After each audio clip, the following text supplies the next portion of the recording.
And you hear in the professional world so much this whole concept of work-life balance. And that, in my mind, that assumes that work and life are co-equal things that have to be balanced. You have to weigh them Right. against each other, when that's not true. That's Exactly. absolutely a falsehood. Life is life. Work Exactly. is what's necessary to live. Work is a component of that. Anytime that work takes a co-equal place All right. with life, you're dying. Welcome to And Then I Did This. Prepare to be inspired as we celebrate the unique journeys of individuals who've had the courage to break free and live life on their own terms. Their lives prove that you truly can be free to live your best and most authentic life. Let's get to it. Welcome to the show. I have a special guest today, Joe Mays. He's the co-owner of Patchouli Joes Books and Indulgences and an award-winning author. Thanks for joining me, Joe. It is my pleasure. I'm really, really happy to be here, Lorraine. You have such an interesting background. I have like 20 years in the Air Force, a corporate background with Indeed.com, sports talk radio host, stand-up comedian. Share some of the highlights that have shaped your life and where you are today. Wow. I think the starting point on this is I don't know that I'm where I expected to be, but that's largely because I didn't have any real expectations about what life was going to look like when I launched out, when I started. I joined the military right after my 18th birthday, and I had lots of options with college and whatever. I just really didn't know what I wanted to do. And there was a conversation that I had with the Air Force recruiter at the time. He said, "So what is it you're looking to get out of your time in the Air Force?" And all I could think of was my dad had retired after 20 years Air Force. I said, I just want the retirement and the healthcare. That was as far as I thought. That was as far as I went. And I started junior college, walked onto the football team, but I just didn't really have a rudder. So that's when I joined the Air Force. I had no plan then, formulated various plans over the years, but never really had a set, this is the path, professional path or life path that I'm going to take. The downside of that is there was a lot of zigging and zagging and backtracking. But the upside of it is I got to try lots of fun things that I look back on. And like the sports talk radio, that was an opportunity that just sort of arose. I said, yeah, let's do that for a while. And I coached high school baseball, and stand-up comedy was something I'd always appreciated and wanted to try. So I did that. And I've worked in various nonprofit agencies. I was on a job working for a company. Our contract, it was a company that worked under DoD contract. And I knew after I left the Air Force that I didn't want to do that long term because that's really an unstable place. So the contract that I was on expired, and I was given a project to write the troubleshooting guide for the navigational system on the Navy's LCAP, the hovercraft troubleshooting guide. Couple of problems with that. I was not familiar with the navigation computer system on the Navy's LCAC. I had never been in the Navy, and I had never seen hovercraft. So I was literally, I think they were just looking for a way to keep me on salary. So they said, yeah, do your best and go from there. So not all the experiences have been positive. I didn't last on that project very long. I would say flying blind, no pun intended, right? Yeah, exactly. Literally. It was a long story, but Yeah. point is that I had never even considered doing stuff like that. Yet that's kind of baked in my resume, not a crowning jewel necessarily. So yeah, I just didn't really have a plan ever, which again, positives and negatives in that. I finally finished college when I was 41, planned on going to law school. But really the kind of the whole punchline out of all of that is when I left the Air Force, I was making $38,500 a year. This was in 1999. I'd been married. That's a whole separate set of stories. I'd been married previously, had 4 sons that I raised while I was in the Air Force on that salary. By this point, had split from that, divorced, been divorced from that wife. Still, the boys were, 2 of the boys actually I had custody, married a young lady who had a 3-year-old daughter. So that was where I started as I moved into my civilian career, was making $38,500. Mm. Having raised 4 boys on that amount of money in the late 90s, and having raised family across the 20 years, the one thing that I knew is I always needed more. Whatever I had to get more. Mm-hmm. In the military, there's only so much more you're ever going to get. Mm-hmm. So once I got out of the Air Force, that became my focus. That was a turn that my life took that guided it for the next almost 20 years. That almost drove me off the cliff. That pursuit of more. So Right. that's kind of where I got is once I got it ingrained in my mind that you had to have more and there was a possibility of getting more. You just had to sell this piece of your soul or that part of your left arm or this or that or that. These are the parts of yourself you have to give up in order to get more. So that's kind of how I got to the point where I was, like I said, driving the ship of more off the edge of the earth. Yeah, the capitalist promise. Yes. The illusion or the carrot. Yeah. I think redefining the carrot. Yeah. What really is the carrot that motivates us? Yeah. Yeah. And you hear in the professional world so much this whole concept of work-life balance.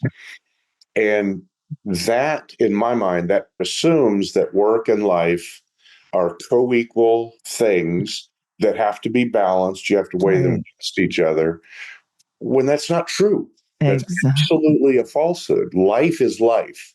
Exactly. Work is what's necessary to live. Right. And work is a component of that. But anytime that work, and guilty as charged, I mean, I'm sitting here pleading guilty. Anytime that work takes a co-equal place with life, you're dying, or I was dying. Yes. And absolutely. For the last couple of years, I worked in the corporate world. Diane, my wife, and that's the whole, I have to tell that story at some point, but she'd been after me saying, this is not you. This, you need to leave. We'll make it. We'll live in the truck. We'll do whatever we have to do. You don't need this. Right. And I finally took a while to listen, but she's really, really smart. So, and patient. Yeah, I know it takes a lot for us to get to that point. And I know I've shared this story before the journey to me. I moved to New York in 2008 and was working as a managing director, but my boss had told me about the New York Open Center. He said, I think you're going to really like this place. You should check out. They have a lot of meditation classes and a lot of authors go through there with speaking opportunities. And I happened to look at their calendar and they had a transformation for coaching introductory evening. It's kind of Friday night. And so I caught a cab, got there just as it was starting and they were doing the icebreaker. And I got paired up with one of the co-founders of the program, Coaching for Transformation. And the icebreaker was, if you could do anything with your life and there were no barriers, what would you do and why? And I couldn't even answer the question. I just had tears running down my cheeks. And I asked a question. Instead of answering, I said, how long do you continue doing something that's sedating your soul? And I knew before I left there that I had to do that program. And that was one of the peeling the onion away, the layers of conditioning and programming and all of the things that get us caught up in life, or a life that isn't fulfilling anymore, but we're in that cog of the wheel and have to figure out a way to get out, which is part of you can be free. Yeah. And the key piece of that, and one of the side hustles I've had over the years and going back, I've always had side hustles going on. But one of the side hustles I had is I started a resume writing company, my own business. This was when I was living in Jacksonville, Florida, and no, Orlando, Florida. I was living in Florida somewhere, lived in Florida for a long, long time. But I had this resume writing business, and it would vary. If somebody was straight out of college, charge them $20-$25. If it was somebody mid-career, executive, whatever the price, it was kind of sliding scale. Right. And over the probably 3.5 years that I did this business, did this thing, I probably had about 100 clients that reached out and that I would help with the resume. It was just, Right. it was fairly straightforward, just help them organize their thoughts. And it was probably about 100, maybe a few more, a few less. With one exception, every person that I had this encounter with, I opened with one question. I said, okay, what type of job is it you're looking for? Zero, again, with one exception, put her off the side. She was very exceptional. Every other one that I met with couldn't answer that question. Like you said, several of them started crying. They just knew they were miserable and unhappy, living counter to who they truly were as human beings, and didn't know the way out. Wow. So this little side writing resume hustle that was like, yeah, just give me the notes, I'll pretty it up, and boom. Right. Really became almost a career counseling, which was not my intent, Right. Right. of helping them figure, what is it you wanted to do when you were 12 years old? What is it you're passionate about? What do you value? What are the most important things to you in your life? What can you do, or what would you like to learn how to do? What are your skills? Right.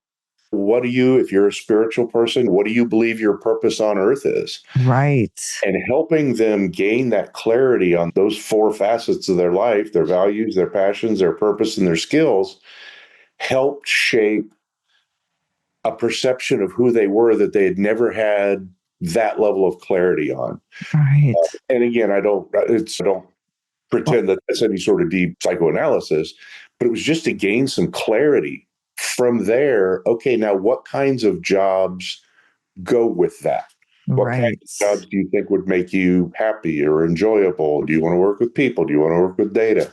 The one exception that I mentioned was a librarian. She was passionate about forensic science. Oh, interesting. Yeah, she had gone back and gotten a second master's, or was in the process of getting a second master's in, I think it was in forensic science or something along those lines, from the University of Central Florida. Wow. Her career goal was very specific and very unique. I want to be an FDLE, Florida Department of Law Enforcement forensic analyst working in their office in Tallahassee. So she had a very clear picture. She knew what mattered to her. She was probably career mid-40s, I'd say. Career early 40s, I don't know. But she knew herself well enough, and she said, this is what I want to do. And she did it. She had gone back to school. She was nearing the end of school. She looked into what it took to do that job, to get that job. She did the work. And last I heard, about 3 or 4 years ago, she got the job. She loves it. She never wants to go anywhere. She loves just being in the lab, doing sciencey things. And yeah. Wow. Most people had exactly the same reaction you described, Ray, where you're asked that question. It's like, I don't know. That's horrifying. Well, I just feel like I had a vision or realization one day that an analogy of our lives is we get on the conveyor belt of life. And there are all these influences around us as we're little, before we can even discern what's being said to us. Is that true? Is that not true? Is this, and then as you get older, is this something I like to do, not like to? And then there's expectations, what parents think you should do, what your friends think you should be doing, their perception of what you're doing. And depending on how much of a people pleaser you are or how in tune with yourself we wind up going down a path that is either in alignment or out of alignment. Most of the time, not necessarily in alignment. It's typically we start and then you get in the churn of, now I've got children, now I've got a mortgage. I'll say how sad. In the days where you getting a house was like, that was one of the things that you did on your checklist. Right. And then you got mortgage payments, the kids' expenses, and to break free, to be able to do something else is a major undertaking. So I think a lot of people are still, a majority of the people, I hate to say, I think are in that space and needing to find a way to break free. I'm going to get a little macro political. I try to avoid politics in most conversations, but it reminds me of the days of the coal mines and the company store, Mm. where the company had a store and you would go in and use chits during the between paydays and to get essentials, bread, milk, the basics to feed your family. And then come payday, they would collect all those chips and you would get no money from your paycheck. And you have to keep working there in order to pay to buy the bread at the company store. Right. Then the companies got really smart. They said, we'll build these little communities, these little crappy homes, and rent these houses, these little shotgun shacks, and rent these houses as part of the deal. And an entire community, entire culture was trapped in this company store mentality or this company store in climate. And I view a lot of that so much. You talked about all the influences on us that cause us to make the choices that we do, or that result in us making the choices that we do. The societal pressures are as well. Right. And you look at just the information that we're presented with, and I'm not blaming television, Yes. advertising and Completely. all those kinds of social media, all those kinds of things tell us that this is the external thing that's going to make your insides Exactly. be complete. I don't make enough for that, but I can borrow the money for that. And then I can buy that. That now you're entrapped then in with the credit card company or the bank as the company store. Exactly. And they're, oh, by the way, the ones that are selling the thing that's going to fix you. And it's just a vicious cycle. And we're trapped it's easy to get trapped in a modern day company store kind of climate. The good news is it's also simple to get out. It's not always easy, but it's simple. There is a simple process of getting out of that cycle of I have to get this to be happy, and society expects this, and my mom expects this, and blah blah blah blah blah. Next thing you're trapped. Exactly. Yes. And so it's so important that people step out and go within. I mean, the answers are within, even though we are lured, and having worked in advertising as long as I have and have a degree in advertising, I'm like, oh my God, I remember being in New York in one of the final meetings I was in, and like, oh, we need to create problems that people don't know they have and communicate the solutions to them and tell them why they need this thing to solve a problem they don't even know that they had. Right. And then the meeting around toys, and that the nag factor, you have to have a certain number of nags before a parent in a controlled group setting with a market research. I'm like, no, stop the insanity. The happiness is not a place we get to. It's what we experience along the way, but we have to divorce ourselves from all these other outside influences. Until you wake up, you're trapped in it. And you mentioned being a people pleaser, and it's really important. And are you familiar? I'm assuming you're familiar with the Enneagram and Enneagram of personality. It's one of the ways to sort of assess how you interact with people, motivations, and those kinds of things. But if you are a people pleaser, and this is, sorry, it keeps shifting. I get all excited. One of the zags along my way was when I was married and I had mentioned going to law school. We'll put off law school. She wanted to go to graduate school. So I said, okay, we had a plan, and we'd get our bachelor's, and then I'd go to law school. Then she'd go to graduate school. I can go to graduate school now. And so we kicked it down the road. So I got well into this marriage and realized that I was making decisions, and I was literally spending my days on earth for somebody else's benefit without stopping to consider whether my needs were being met. And I know that sounds right. Yeah. But without any consideration, and that old expression, somebody would give their life for you. Right. That doesn't mean take a bullet. That's different. But if you're giving your life to somebody, right, that's just simply for their approval or for whatever is being you're receiving in exchange. That's tragic. Absolutely. If you have to give your life for somebody, whether it's a partner, business partner, friend, whatever it is, that's horrible, because we only get a finite number of days to live on this earth. Right. If you find a great partner who wants to see you spend your days in ways that are feeding you, and they're spending their days feeding themselves, and you spend time together that's mutually, that's Yes. a whole different dynamic. I had to learn all that when I was in my late 50s and Yeah. the 60s. Yeah. But it's like, I think of it as so true because it could be sacrificing yourself for a person, sacrificing yourself for a company. Mhm. I have a friend who launched, she was just on the podcast recently, that launched a wellness company after selling her soul to the corporate machine and coming in early, staying late, missing holiday events and kids events. And I'll say this, a company has no soul for the most part. It is there to make a profit, and you are human capital, which when you look at, I've started looking at stepping back to look at some of the words, human resources, Mhm. just like there are other resources that the company uses, but you use a resource for your benefit. And so getting caught up in the illusion of, oh, a company really cares about you. They care to the point that what have you done for me lately?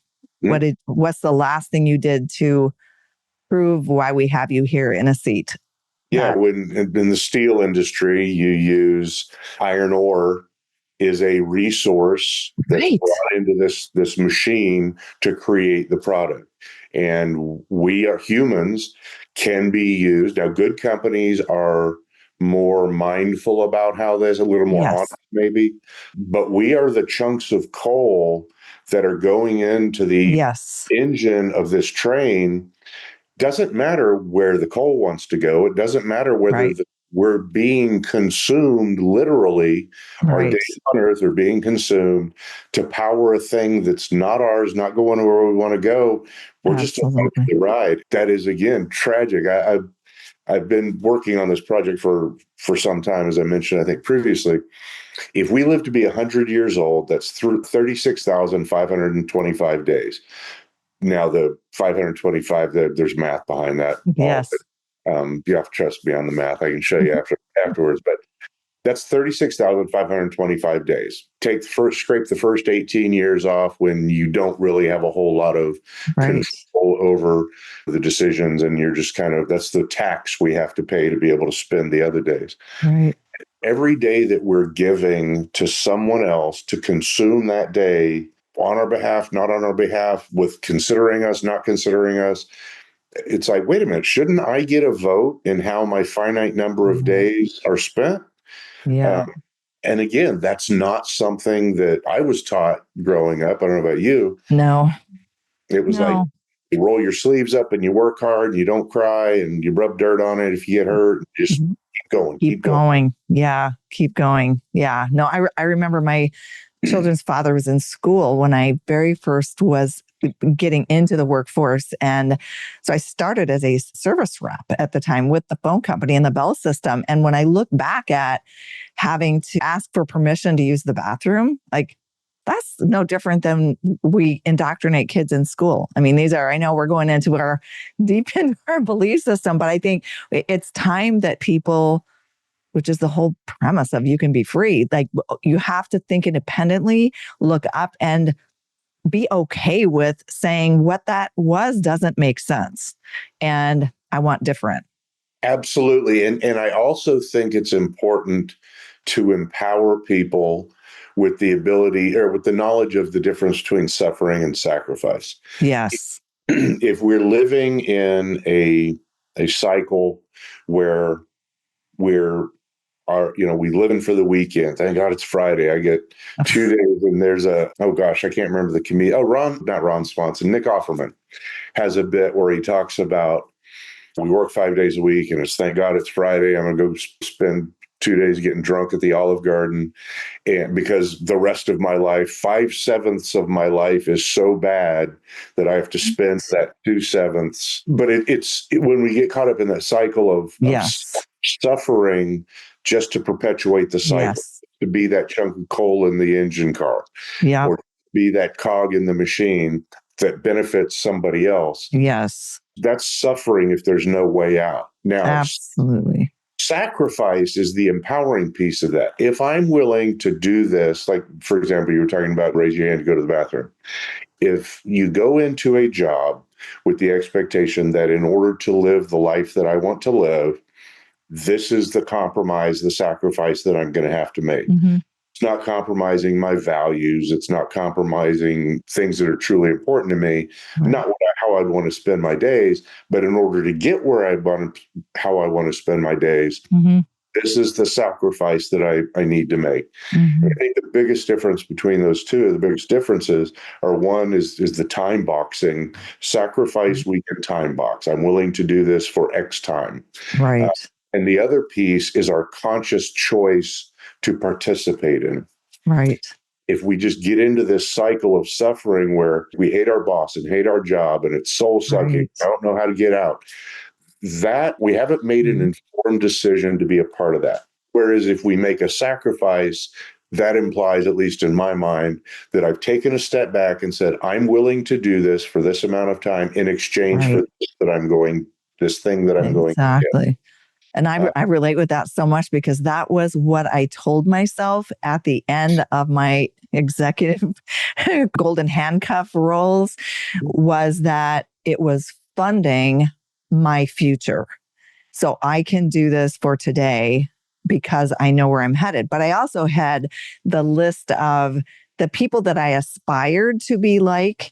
And I would ask myself, would that person be in a cubicle every day? Would that person be sitting in meetings that are meaningless? Would that person do this thing or that thing that I was doing in that role? Because it kept front and center the fact that I didn't feel fulfilled or that was my purpose or mission to be doing that. But it did fuel, and I gave I'll say a sentence, an end of my sentence, like a date this is the date I am going to transition out of this and be doing what I feel I'm meant to be doing with my energy and my time.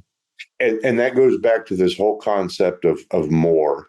If I got swept up into that early, because if you have nothing, if zero is your current state, right, the solution is obviously to get more than nothing, right. Something that's progress. Right. But that more may not be enough. So I got to get a little more. And then pretty soon we're so conditioned to chase the more. Exactly. We never take a step back and say, okay, what's enough? That's actually what Diane and I did. This is again after 2 years of her saying, leave. We don't need this. Right. We went up to a cabin in an ice storm, and it was lovely. Took my beloved Zoe, our puppy, or our dog, up. When Diane and I got married, I had Zoe, and I told her my girlfriend was coming with me into the marriage, and she did it. So we were in this cabin, trapped in an ice storm, and said, "Let's do the math. What do we really need? What is our enough?" Mm-hmm. And we sat down and did the math and said, "That's for the kind of lifestyle, the things that matter to us." Right. That's certainly a lot less than we make now. So let's sit down but until we looked at that in black and white, right, and knew what our enough was, and then we came to the realization, oh my God, we have enough. I don't mean we're not. Yeah. Right. Any stretch of the imagination, and we're not taking private jets, but for the kind of lifestyle that we want to lead, we have a roof over our head, we're not missing meals, unless we choose to. We've got a little bookstore that, as long as we can keep it afloat, that's really all we care about. That was our enough. Absolutely. And I've gotten, my son's an economist, and we got in something of a debate. I said, more is not quantifiable.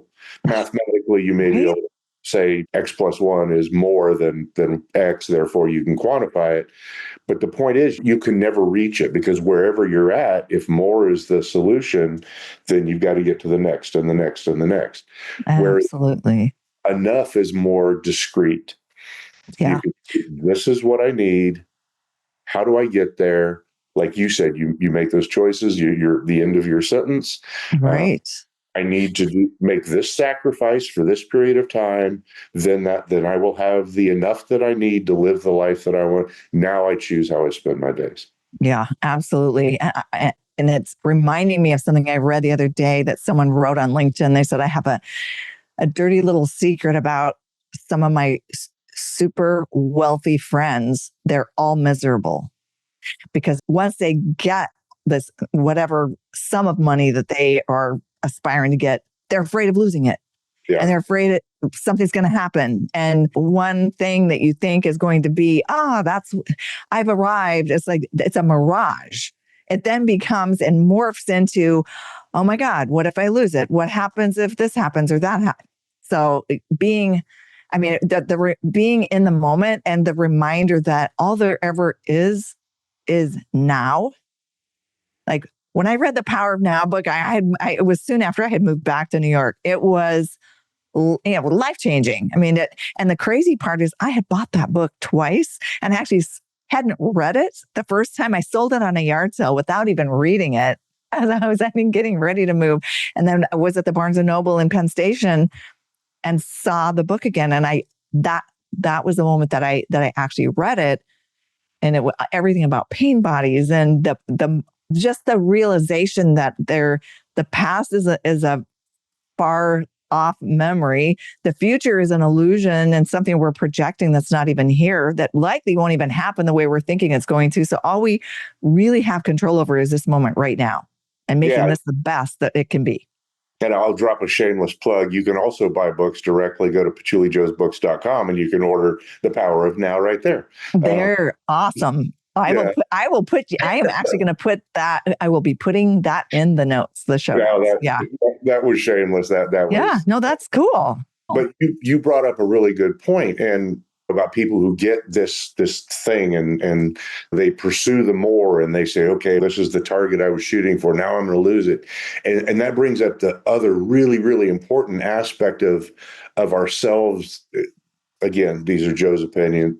In my occasionally humble opinion, as I like to say, once we get that, is we, in addition to being able to name our values and our passions and our purpose and our skills, we have to be willing to name our fears. And I always talk in cybersecurity, we always talk about FUD.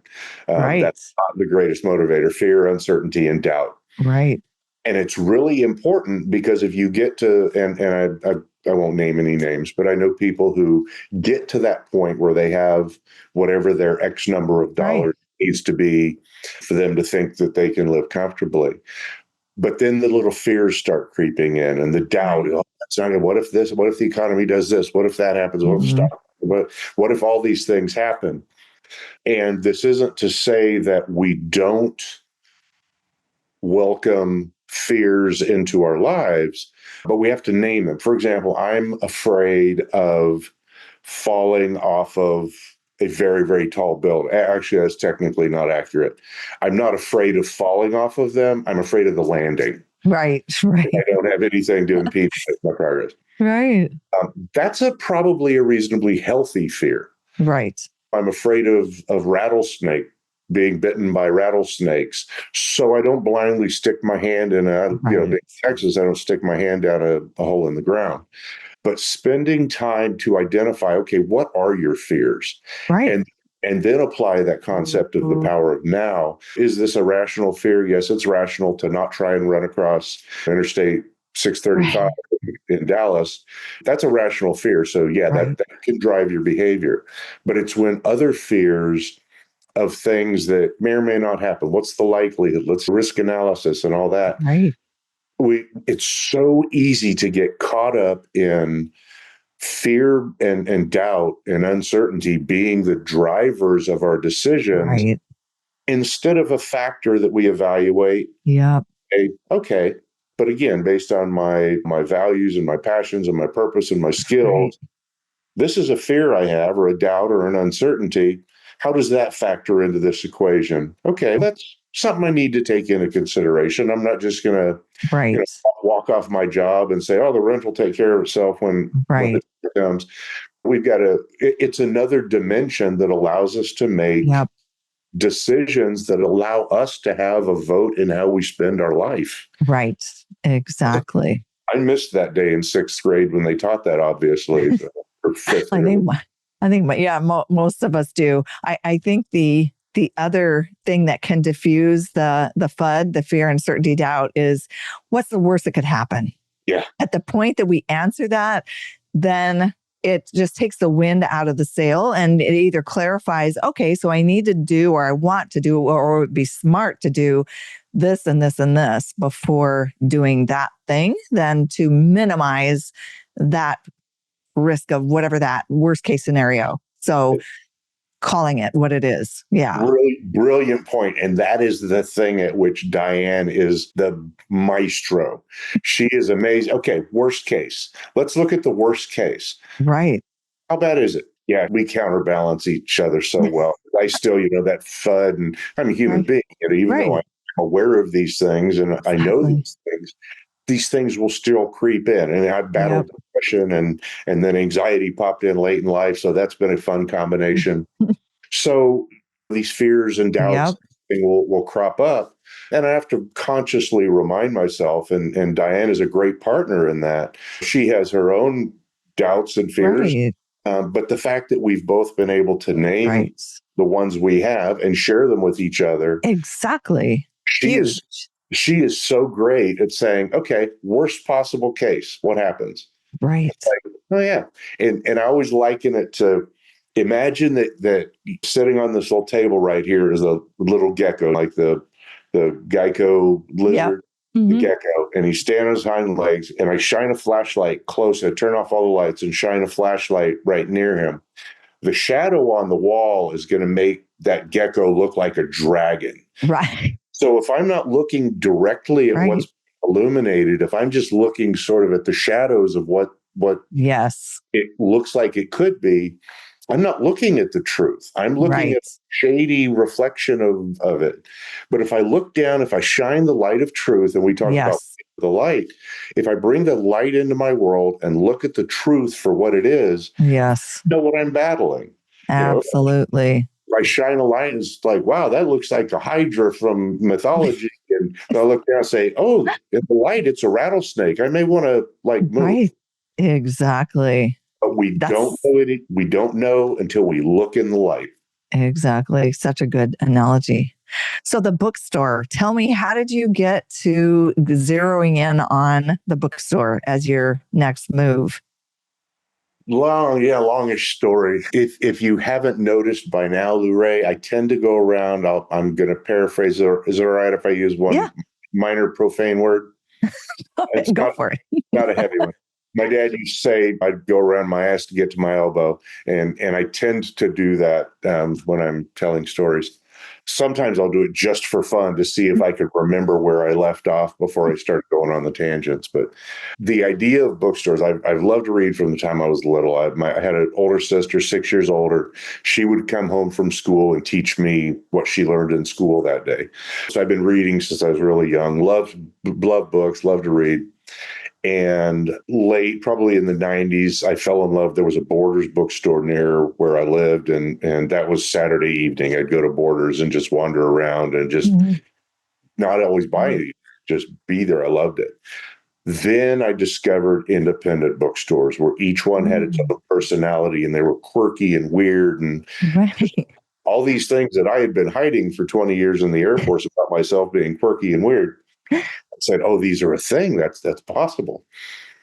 I also then started getting serious about writing. And realistically, I looked at it and said, the chances of making a living as an author are fairly slim. It's just a rough world to make a living in. But if I kind of owned the entire chain of that, of the production of the book or the writing of the book, the creation of the intellectual property, the production of the book and the publishing side, the selling of a book in a bookstore, you kind of, maybe you could cobble that together. That was my thought process. So I started looking into what it would take to open an indie bookstore. And this was early 2000s. So at the time, I was living in Northwest Florida, over near Pensacola, and there was a boot camp, bookstore boot camp over in Jacksonville, which is about 6 hours away. I said, that's really kind of cool. Put it away, left it on the shelf, didn't really give it any more thought.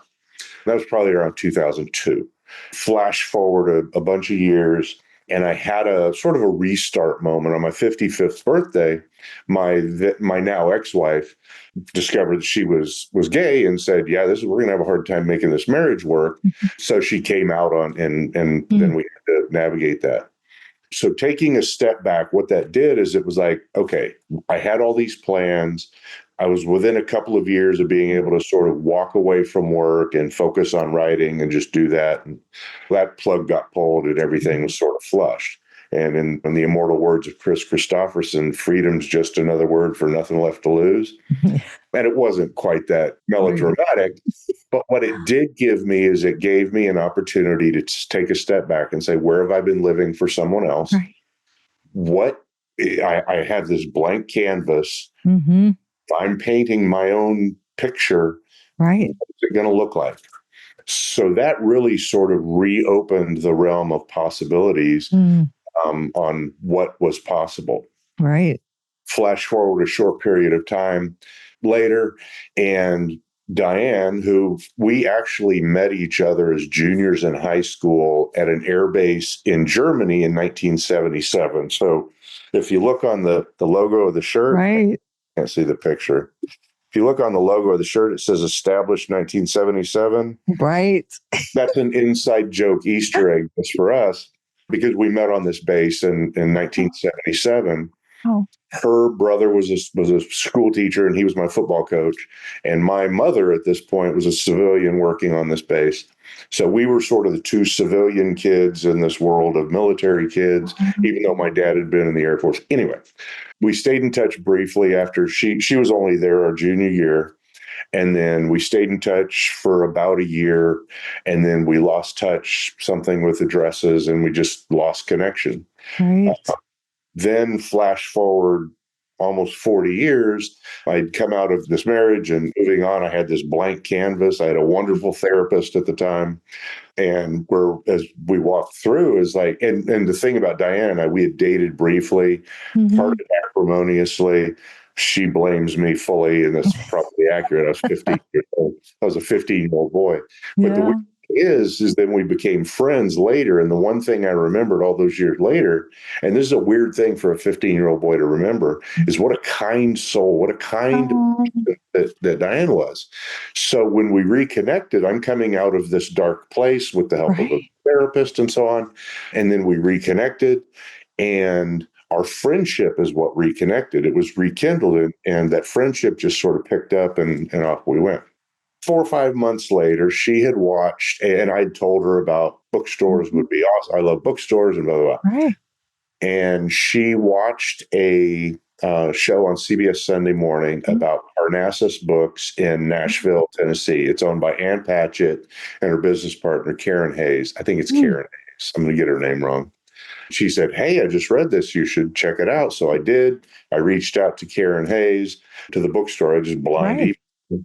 And she responded, and she spent about 45 minutes with me. And one of the first things she said was, "You should find a book camp or a boot camp like they have at this one in Jacksonville, Jacksonville, Florida," which I had looked at almost 20 years before. Right.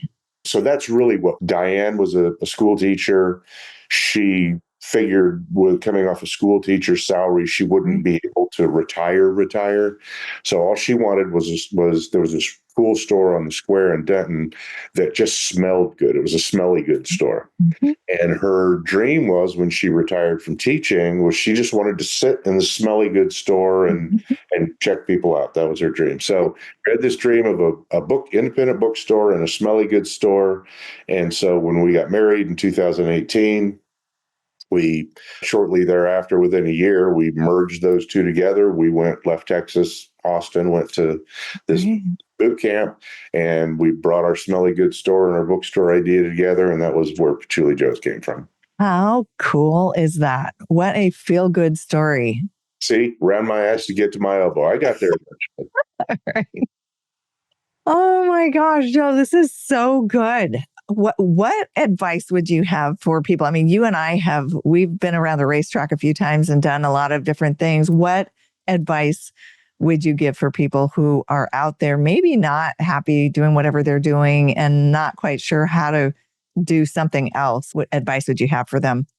And I've touched on it several times. It's really important to understand who you are, what matters to you, and understand what would block you from that. Another thing that Diane says all the time is, what's the worst that could happen? And my go-to is, well, what if this goes wrong? And her response is, yeah, but what if it goes right? And that is such a shift in power over life. But the big thing is just to spend time understanding what truly matters to you, what your values are. Because I've worked in jobs, there are two jobs that I've had to leave because the things that I was asked to do went against who I am at my core, the things that are my values. So having that understanding, what your values are, what you're passionate about, what you would do for free, the skills you want to develop, the things that you may not know how to do, but you want to learn how to do. And really what you believe, why do you believe you're here on earth? If at the end of the day or at the end of life, you had to sit down and say, okay, this is how I spent my 36,525 days. By the way, that only applies if you live exactly 100 years. Right. But this is how I spent. Am I happy with how I spent those days? I Right. think it's really important to have sort of that, a little bit of, have that clarity about what matters. It may change over time. It may morph. It may shift. Right. Our passions may shift. Generally, our values fairly stable. But so having that understanding, and then again, naming those fears. What's the FUD in your life Right. that will tell you, oh, you can't do that. You're a loser. You'll never be able to do that. You can't do. Understand those things and don't listen to them all the time. Right. Look at them, know their names, but don't give them the power to dictate how you're going to live your life. So that's the big thing, is just know who you are, Yeah. know the darkness that can creep into your world to stop you from being who you are, Yeah. and then figure out what it is that would make you joyful. Yeah. The Understand what kind of life do you want to live? What would it take to live it? Are you willing to pay the price to get there? If not, take a step back and reassess. But Right. that's the biggest thing, Lorraine, is that understanding of who we are as people. That's going to be your markers along the way, because there's going to be times where you're faced with neither of these options are great, or worse yet, both of these options are great. Right. Which one's truer to you? Exactly. Yeah. And taking a step and making the commitment to ask those questions and not numb out on shopping, drinking, whatever other vices people have, as that can be a way to delay and prolong your misery when you could be asking those questions today. After you listen to this, like, write down your answers to those. Take some time, give yourself permission to explore what else could you be doing, because the good news is anything is possible. The word impossible says, I am possible, when you spell it out. So yeah, I encourage people to just be open to ask and explore those questions. Don't stay somewhere you're miserable. Yeah. Give yourself permission to live a life you love and dare to be free. Yeah, absolutely. What if it all goes right? What if it goes wrong? And what if it goes right? Oh, I know what I was going to say. As an old white guy, white cishet man who's navigated the world, the thing that I've discovered, that the things that keep me awake at night, or the things that will wake me up in the middle of the night, aren't the things that I tried and failed at. I have never once had any regrets about not being able to write the navigation or the troubleshooting manual for the navigation computer system on the Navy's hovercraft. Right. I tried it. I failed miserably. I had a stand-up comedy bit where I had this joke that I still, all these years later, still haven't quite polished the joke. And there were about 100 people in the room, and I told this joke. 100 people ceased breathing. Absolute silence in response to this joke. And it's like, I don't regret telling that joke. I regret not having figured out how to tell what that joke really is yet. But I don't regret bombing. I failed. I tried and failed. Okay. Right. They laughed at some other stuff, but I've never once woken up in the middle of the night, but really just horrified at the things I failed at. Other parenting things I wish I'd have done differently or whatever, but those are sort of life experiences. Yeah. Yeah. Yeah, but I Yeah. do regret the things that I didn't try. Right. Particularly now, if I didn't try them, like I had the opportunity to leave the Air Force and go into the Army and fly helicopters. I made a conscious decision not to do that. The reasons were valid at the time. I made a conscious choice not to do that. Mm. Sometimes I still wish I'd have done that but I may still at some point go fly helicopters. Mhm.